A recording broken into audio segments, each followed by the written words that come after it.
Don't miss the point. The shepherds were in the fields taking care of their flocks on the night Jesus was born. As the shepherds were watching their sheep, the message came to them of the birth of Jesus. It's a well-known fact that December falls in the middle of the rainy season in Palestine, and the sheep were kept in the fold at that time of the year. The shepherds always corralled their flocks from October to April. They brought their sheep from the mountainsides and the fields no later than October 15th to protect them from the cold, rainy season that followed that date. So the birth of Christ could not have taken place at the end of December.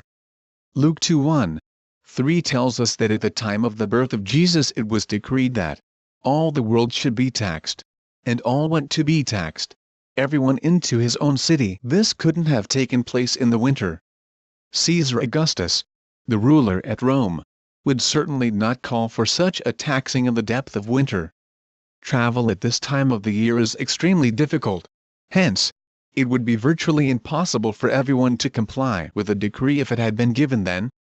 The Lord himself testified to the rigors of traveling in winter, for he told the people to pray that their flight at the end of this age would not be in winter. See Matthew 24:20.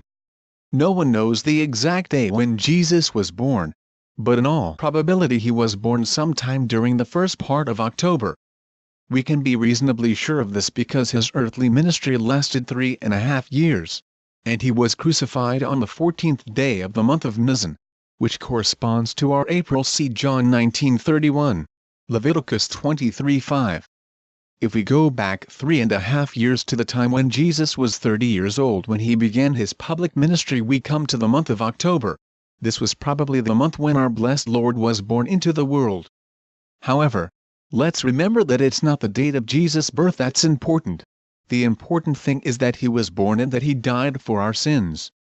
We are not worshipping a helpless infant lying in a manger.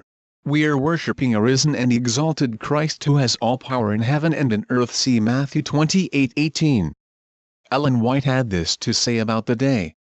As the 25th of December is observed to commemorate the birth of Christ, as the children have been instructed by precept and example that this was indeed a day of gladness and rejoicing, you will find it a difficult matter to pass over this period without giving it some attention. It can and not should as used be made to serve a very good purpose. Adventist Home page 478 paragraph 1. This passage has been misused for indulgence. E.G. White never condoned the things we do now as part of Christmas celebration and saw it as a children's event. The youth should be treated very carefully.